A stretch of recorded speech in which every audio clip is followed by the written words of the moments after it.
week we'll get an official prediction from you on Nate Diaz and Conor McGregor with like the round and the method of victory and all that stuff. But we're 12 days out from this fight, and Conor McGregor's the betting favorite. It seems like every pro fighter that goes on record is picking Nate Diaz.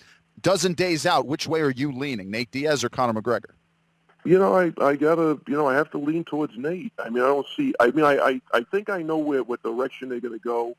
I mean, this would be my guess because Conor was getting to him. It wasn't like Nate wasn't getting hit. The problem is Nate can absorb a lot of punishment. He's going to keep going.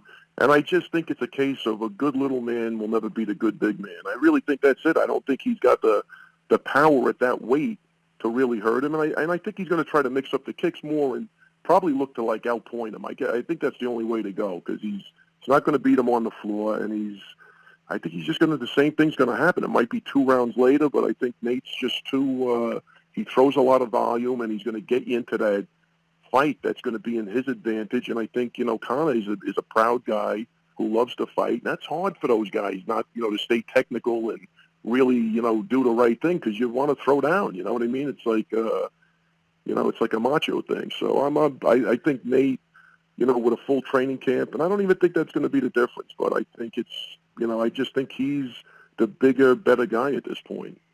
Ray, mentally heading into this fight, for me, I feel like Nate has nothing to lose because if he loses, can you imagine them having a trilogy here? Well, this is the problem, though, Kenny. That's the only thing. There's more money in it for him if he loses. I hope that has no effect on anything, but come on, man. That's the issue, man. If Nate loses monetarily, that's the best thing that could happen to the both of them. Right. That's the only issue I have. If you're telling me that there's no money involved and they're going to fight in 12 days, I'm picking Nate Diaz. But I tell you, man, you're not even talking about money. You're talking about, for these guys, an obscene amount of money. Yeah.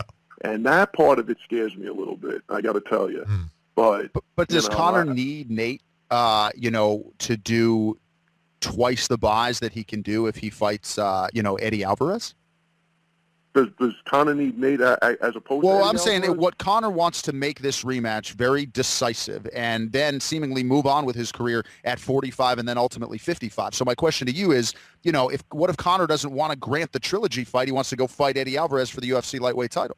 No, I don't say it. Let me tell you something. He'll grant that trilogy because that trilogy will be worth a lot of it. Depending on how the fight goes, he's never going to do anywhere near with Eddie Alvarez what he'll do with Nate Diaz. I don't think so anyway. So I think he goes for the trilogy, and I think Conor's definitely a stand-up guy too. He's going to give that guy a rematch just like Nate's giving him a rematch. You know what I mean? So I don't see Conor doing that. Look, one thing about Conor, man, I think he'll fight anybody, any place, anytime, and that's what you have to love about the guy. And he's always backed up what he said he's going to do. And even in this loss, he took it like a man. He took it on the chin.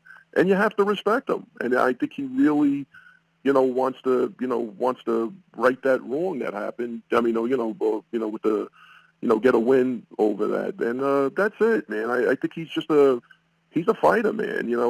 He's not gonna call out a guy that hasn't fought in 2 years. He's not gonna, call out, another. He's doing the right thing. I think that's what Dana loves about him, and I think that's what everybody loves about him is that he could back up the talk, and he's willing to even go back in there with a guy that, under any circumstance, is not a safe fight for him. If Conor was a D1 wrestler, just a shitty fight for Nate because that's his Achilles heel. He'll get taken down, and if they can stand off the jiu-jitsu attacks and all, but he's not. So he's forced to.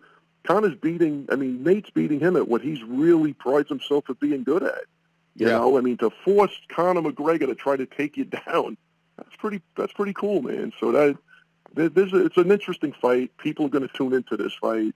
I think he goes for that trilogy in a heartbeat because the money will be phenomenal. Right.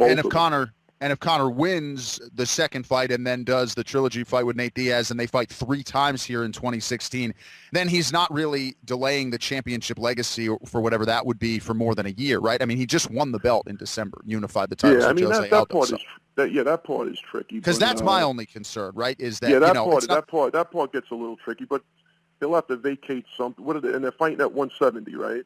Right. But the point is they could do, Aldo Holloway or something like that. And, even, the point is that it would, for a lot of fighters to go do a trilogy outside their weight class, it would be 2 years of their career. For Conor, he could do that all inside of 12 months and it wouldn't be this massive delay. I think a lot of us don't want to see the division held up any longer.